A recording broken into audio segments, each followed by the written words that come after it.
भारतीय पौराणिक कथाओं में अहिल्या की कहानी स्त्री सम्मान, छल और मोक्ष की गाथा है।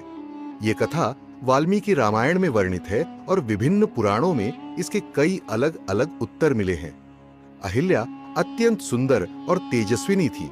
कुछ कथाओं के अनुसार वे ब्रह्मा द्वारा सृजित पहली स्त्री थीं।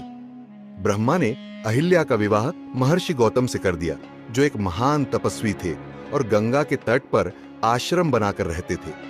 देवताओं के राजा इंद्र अहिल्या की सुंदरता से मोहित थे।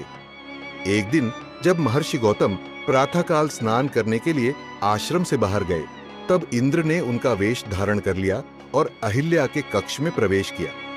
कुछ कथाओं में कहा जाता है कि अहिल्या इंद्र को पहचान गई, लेकिन छल को समझ नहीं सकी, जबकि कुछ में बताया गया है कि उन्होंने इंद्र को पहचानने के बावजूद भय या मोहवश उनका विरोध नहीं किया।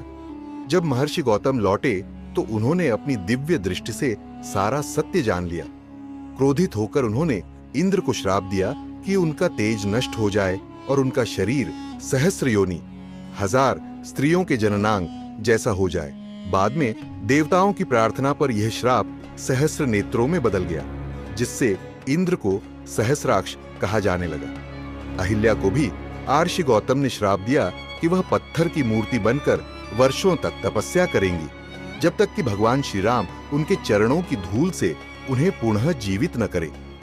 रामायण के अनुसार जब भगवान श्री राम अपने वनवास के दौरान विश्वामित्र ऋषि के साथ मिथिला जा रहे थे, तब वे गौतम ऋषि के आश्रम पहुंचे। वहां उन्होंने पत्थर बनी अहिल्या को देखा और उनके चरणों का स्पर्श होते ही अहिल्या पुनः अपने रूप में आ गई। तब महर्षि गौतम ने उन्हें क्षमा कर दिया और अहिल्या को उनका सम्मान पुनः प्राप्त हुआ।